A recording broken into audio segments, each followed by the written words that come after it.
Boa noite, irmãos. É muito bom nós podermos estar novamente na casa de Deus nessa noite, quarta-feira. O texto que nós escolhemos para a meditação dessa noite se encontra em São Mateus, no capítulo 14, e os versos 22 a 33. Mateus 14, versos 22 a 33.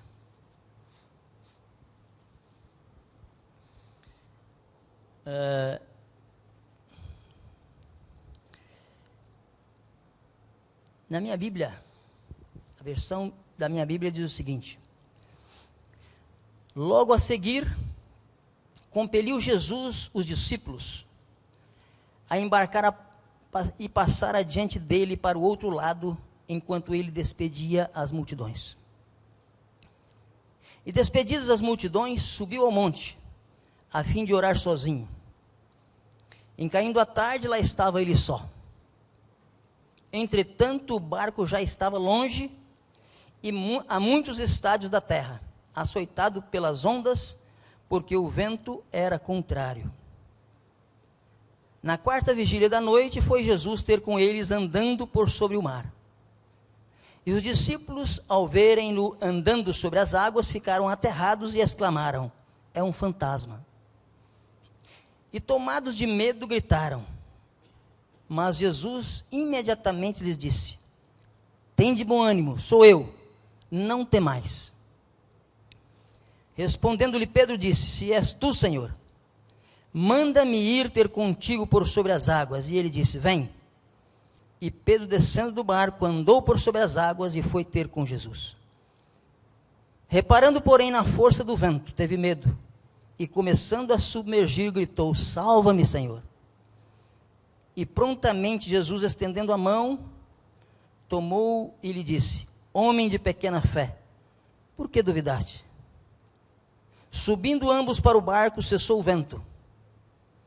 E os que estavam no barco adoraram, dizendo: verdadeiramente este é o Filho de Deus. Essa história, ela é contada por outros escritores bíblicos. Eu gostaria de ler essa mesma história, mais resumidamente, contada também por João. São João, no capítulo 6, versos 16 a 22. Vamos ver lá o que diz João, capítulo 6,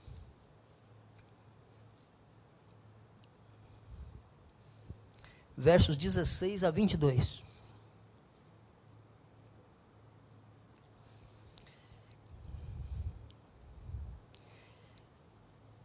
Ao descambar o dia, os seus discípulos desceram para o mar. E tomando um barco, passaram para o outro lado, rumo a Cafarnaum. Já se fazia escuro e Jesus ainda não viera ter com eles. E o mar começava a empolar-se, agitado por vento rijo que soprava.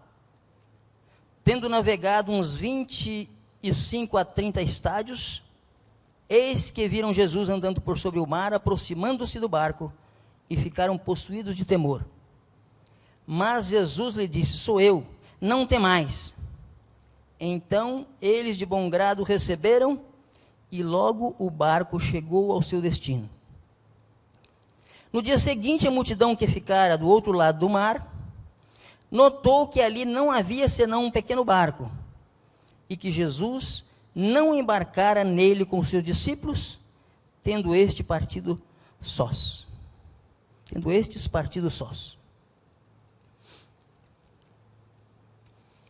Irmãos, lendo esse texto,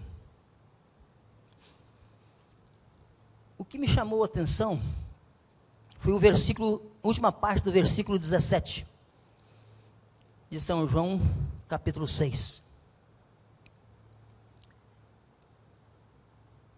O versículo 17 diz assim: já se fazia escuro e Jesus ainda não viera ter com eles. Irmãos, com efeito, quando nós oramos e não obtemos logo a resposta, parece estar tudo escuro ao nosso redor. É ou não é? Parece que Deus está distante e nós não podemos vê-lo. A tristeza, o desespero, a angústia, a desconfiança, não nos deixa reconhecer que Deus não está longe de nós.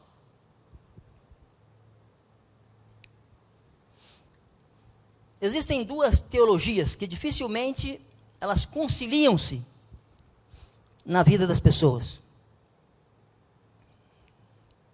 A primeira afirma a soberania absoluta. O cuidado, a providência de Deus para com a vida humana.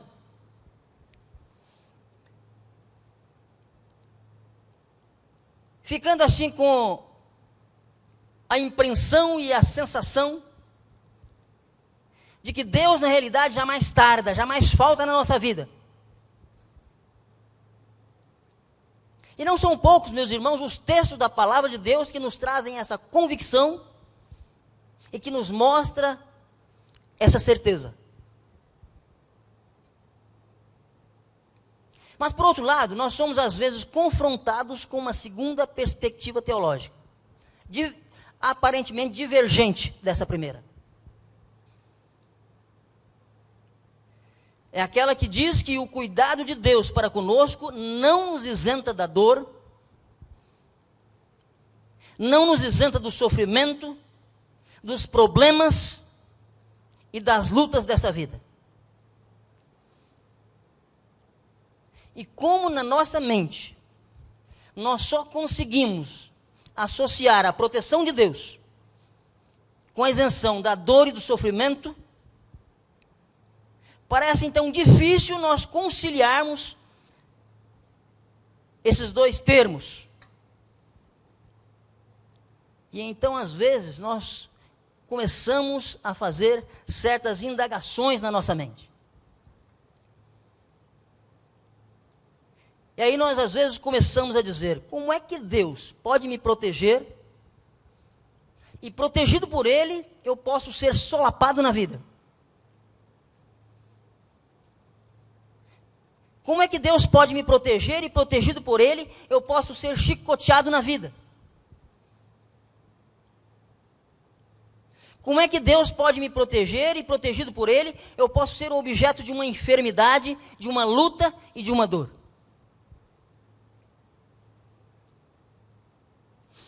Quero convidá-los a abrirem as Bíblias em Romanos, capítulo 8. Romanos capítulo 8 e o verso 28. Esse texto é um texto muito conhecido nosso. Ele diz assim, que todas as coisas cooperam para o bem daqueles que amam a Deus. Daqueles que são chamados segundo o seu propósito.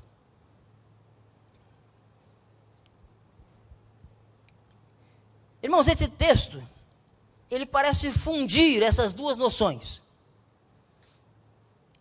Ou seja, a noção da soberania que cuida de tudo, com a noção da soberania que não nos isenta de passarmos por certas situações adversas.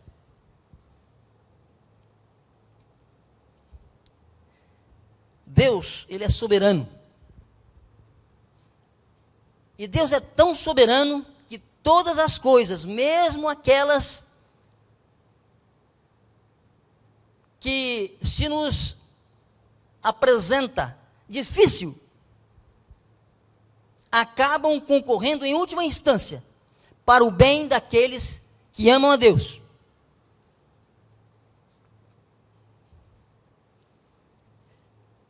Nos diz o texto que nós acabamos de ler,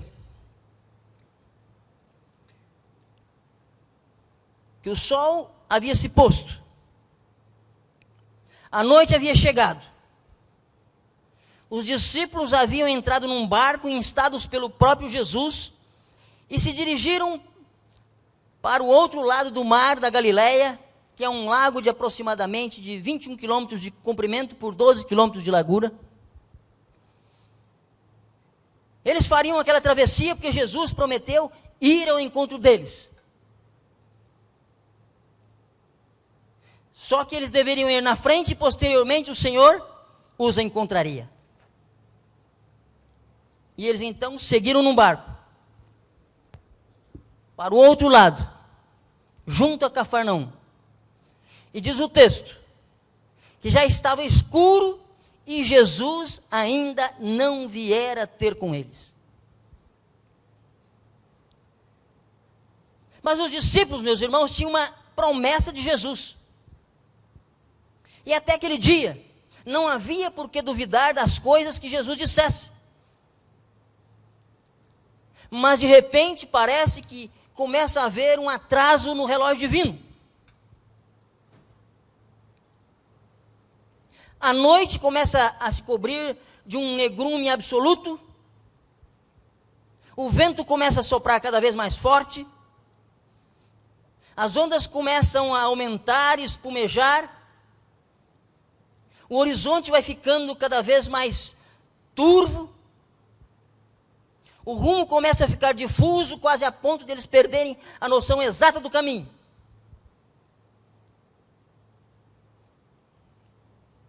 E o medo começa a invadir o coração dos discípulos. E diz o texto que já se fazia escuro e Jesus ainda não viera ter com eles.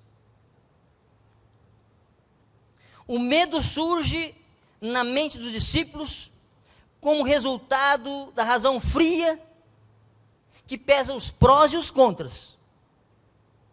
E naquele momento parece que existia mais contra do que prós.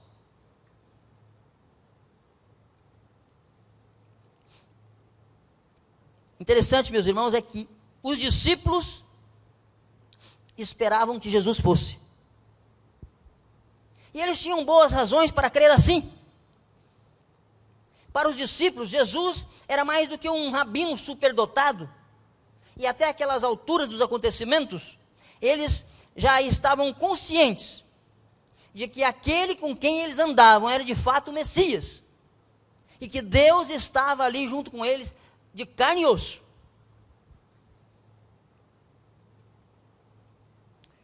Mas mesmo assim, eles não conseguem se livrar daquela capacidade humana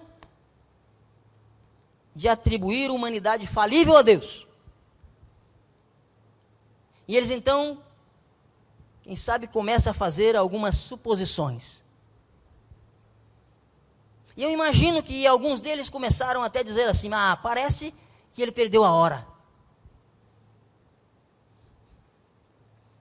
E outros, quem sabe, diziam: ele deve ter ficado entretido lá no alto do monte, orando, em comunhão com o Pai. E a comunhão estava tão boa, que ele até esqueceu de nós, miseráveis seres humanos, aqui no meio do mar. E quem sabe, outros até diziam assim: quem sabe o compromisso dele com a sua palavra não é assim tão radical como nós pensávamos que fosse. Porque ele desistiu de vir. Amanhã ele vai nos encontrar.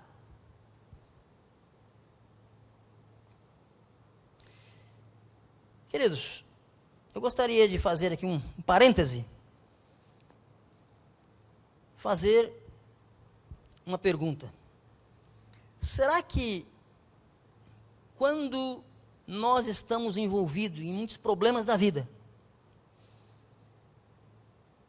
onde nós não vemos saída, quando nós oramos e não obtemos logo a resposta, será que não carregamos conosco também, frequentemente, esses mesmos conflitos que os discípulos, quem sabe, estavam carregando naquele momento, estavam tendo naquele momento?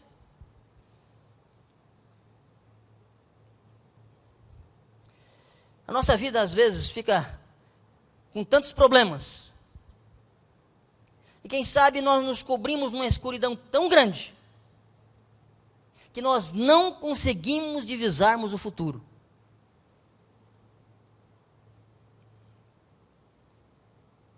Às vezes, nesses momentos, nós nos envolvemos no medo, nós nos envolvemos no pânico, ficamos ameaçados, perplexos,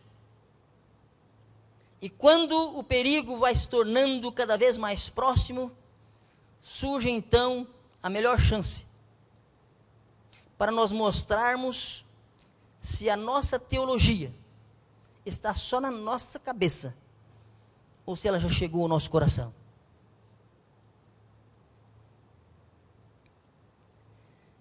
Surge então a chance de nós dizermos e de afirmarmos se a soberania de Deus, que nós cantamos e propalamos tanto, é algo que vale quando a nossa vida está com cara de absurdo.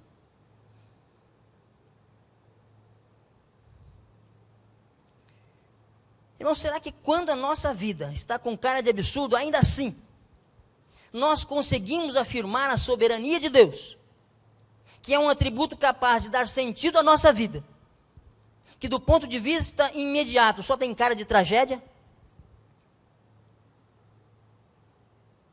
Por que será que Deus frequentemente nos dá essa sensação de que se atrasou para resolver os nossos problemas? Por que será que Deus frequentemente nos coloca nessa situação nas quais Ele se apresenta como alguém que não chegou na hora certa?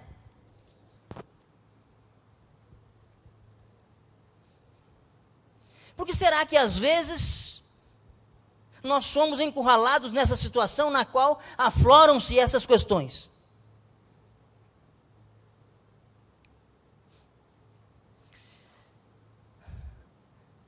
Eu sei que muitos de nós, provavelmente, carregamos conosco muitas dessas perguntas.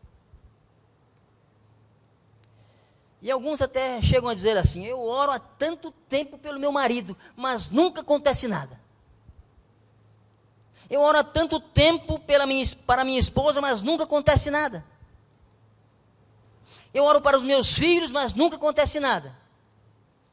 Eu oro para resolver problemas financeiros, mas nunca acontece nada. Eu oro para encontrar um rumo certo na minha vida, mas eu continuo na dúvida, sem encontrar o meu porto seguro. Por que é que Deus se atrasa? Ou por que é que Deus nos dá essa impressão de que se atrasa?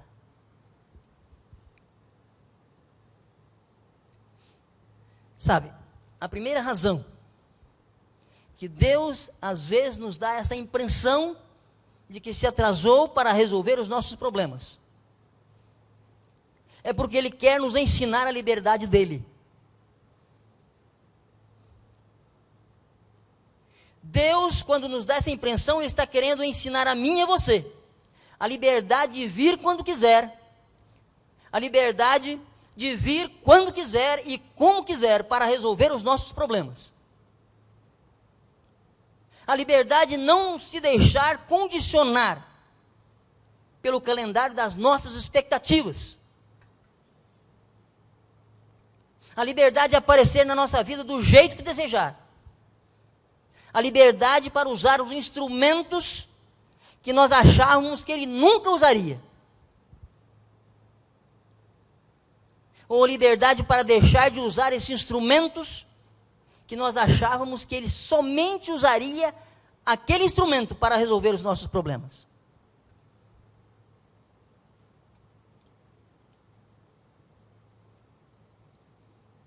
Nos diz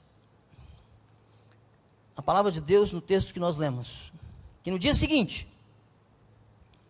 a multidão que havia ficado ali do outro lado do mar,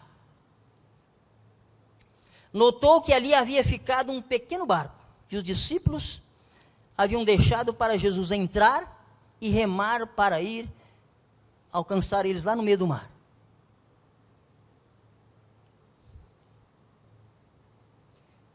E como eles viram que o barco ainda estava ali,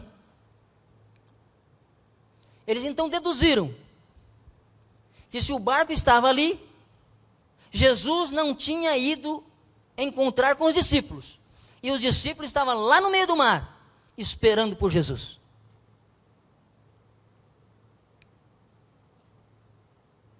E quando Jesus então chegou andando por sobre o mar, eles pensaram que era um fantasma. Queridos, sabe o que realmente havia na mente dos discípulos? Havia a teologia do condicionamento da ação de Deus. Os discípulos haviam deixado um barco para Jesus entrar e remar até eles. Eles não esperavam nunca que Jesus chegasse até eles andando por sobre o mar.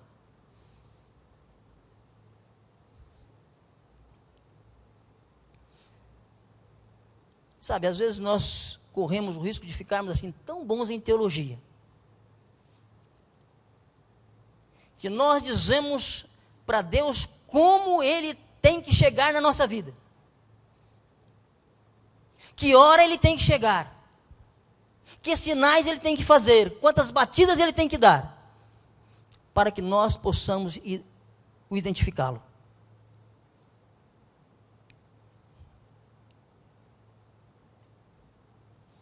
Os discípulos haviam deixado um barquinho para Jesus entrar e remar para chegar até eles.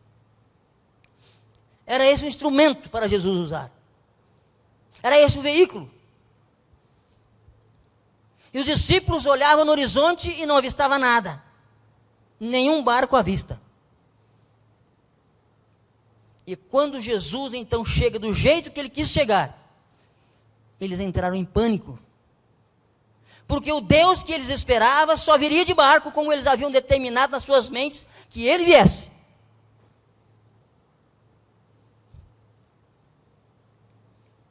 O problema dos discípulos, meus irmãos, não era o de esperar ou não a Deus. Mas o problema dos discípulos era condicionar o modo como Deus chegaria. E como eles procuravam um barco no horizonte e não viam, eles se apavoraram quando viram Jesus andando sobre as águas.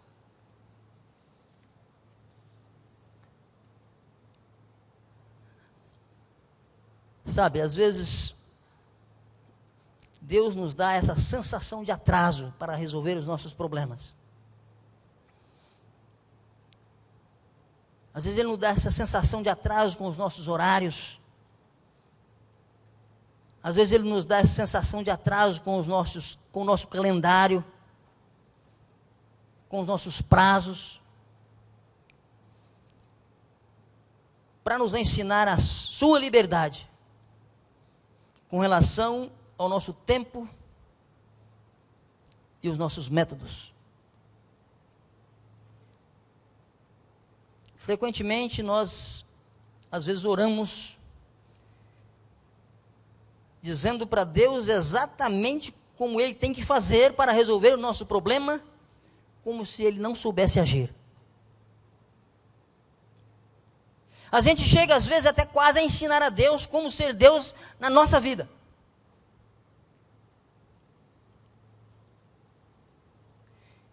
Irmão, será que essa sensação de abandono, quando nós estamos no meio dos problemas, não vem pelo fato de estarmos, quem sabe, procurando Deus no horizonte? Não vem pelo fato de, às vezes, nós estarmos procurando Deus por uma rota que nós mesmos estabelecemos que tinha que ser a dele na nossa vida? Quando, na verdade, Ele está vindo por um caminho diferente, Ele está vindo para resolver os nossos problemas por um modo totalmente diferente do que aquele que nós esperávamos.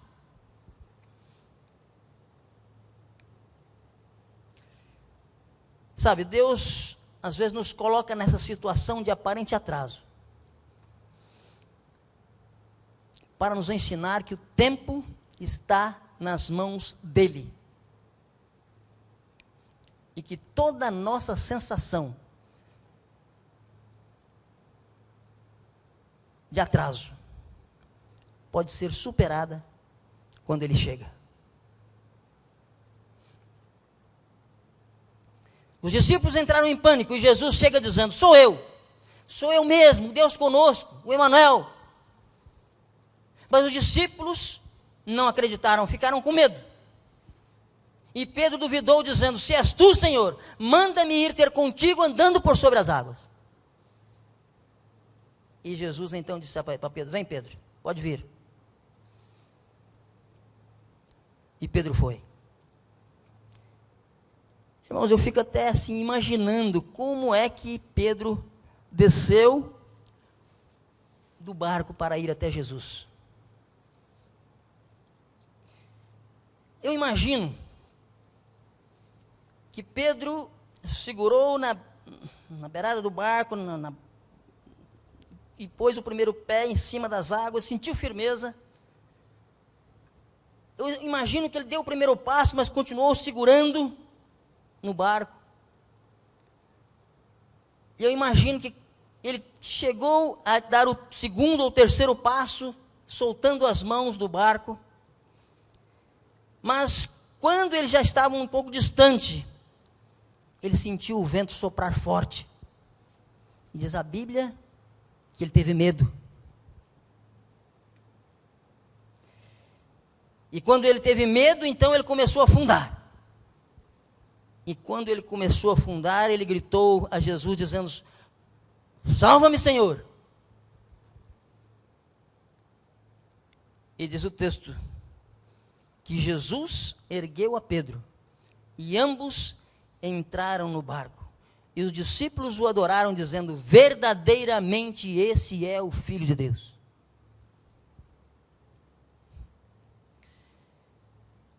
Mas, irmãos, o que eu achei fantástico é o que diz o verso 21 desse mesmo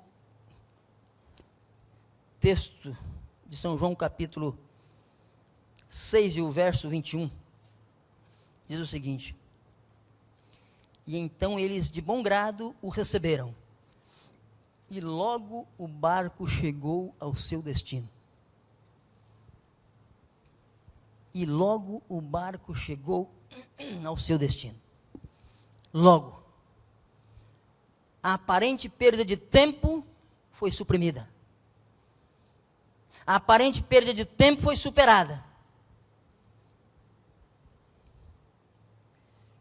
Isso porque, irmãos,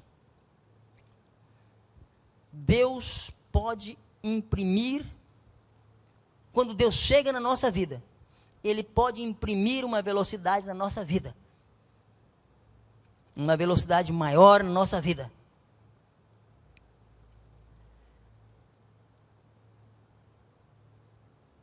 Quando Deus nos dá essa sensação de atraso, saiba que quando Ele chega, Ele tira esse atraso.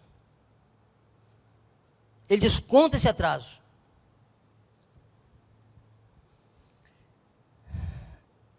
Eu quero encerrar dizendo para vocês que o tempo está nas mãos de Deus. E quando a gente às vezes está no meio dos problemas dessa vida, a gente começa a se debater, a gente entra em pânico, parece que o tempo foge das nossas mãos da mesma forma como foge das mãos de Deus. Mas uma coisa é certa: Deus tem a maneira divina própria de imprimir uma velocidade correta na nossa vida. Deus tem a maneira divina própria de imprimir uma velocidade certa na nossa vida e de conduzi-la na direção correta, segundo a sua boa vontade. Eu quero ler o último texto dessa noite. Salmos, capítulo 37, e verso 5. Entrega o teu caminho ao Senhor, confia nele, e o mais Ele fará. Que Deus nos abençoe. Para que nós possamos não condicionar a maneira como Deus deverá realizar resolver os nossos problemas, mas que possamos entregar nossa vida inteiramente nas mãos dele, porque ele tem a hora certa e a maneira certa de resolver os nossos problemas. É o meu desejo e a minha oração nessa noite. Amém.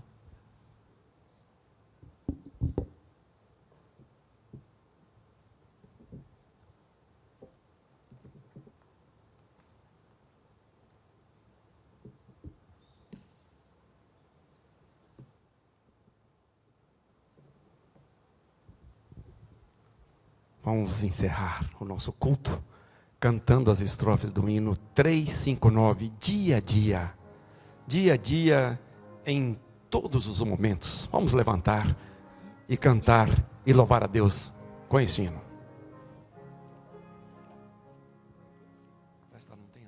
Dia a dia, em todos os momentos, forças em lutas ou labor, pois de Deus recebo sempre alento. Que razão terei eu para temor? Deus é bom e sábio e compassivo. Cada dia dá-me o que é melhor. Uma dor e logo um letivo. Luta e paz eu sinto em derredor. Cada dia Deus está bem perto e conselhos dele posso obter. Segurança e auxílio em tempo certo, mas concede pelo seu poder. Com carinho Deus protege e guia, qual zeloso Pai os filhos seus. Dar-te-ei poder a cada dia e a certeza que Ele ofereceu. Quero, ó Deus, em cada sofrimento confiar em teu cuidado e amor, e com fé eu permaneça atento às promessas tuas, meu Senhor, e que eu possa em lutas, dores, trevas aceitar, ó Deus, de tua mão, um a um, os dias que me entregas nesta minha peregrinação. Amém. Vamos orar? Grande Deus, nosso Pai querido que nos céus habitas, nós te agradecemos, Senhor, porque sabemos que se nós entregarmos a nossa vida nas tuas mãos, o Senhor é capaz de resolver os nossos problemas da melhor forma possível. E nós te pedimos, Senhor, que não nos deixe ficar tendo expectativas de maneiras como o Senhor deve resolver os nossos problemas, mas que possamos, Senhor, estar confiantes que o Senhor é capaz de resolver os nossos problemas por maneiras bem diferentes daquelas que nós achávamos que o Senhor viria para nos ajudar. Portanto, querido Deus, nos ajude a termos mais fé, a termos mais confiança em Ti, estarmos cada dia, cada momento, procurando Te servir, para que possamos aperfeiçoar a nossa fé, o nosso caráter, e um dia poder estar contigo nas mansões eternas. Leva-nos de volta para os nossos lares, na companhia dos Teus anjos, na orientação do Teu Espírito Santo, e traz-nos de volta aqui no próximo sábado, para estarmos mais uma vez na Tua presença. É o que nós pedimos nos méritos de Jesus, o nosso Salvador. Amém.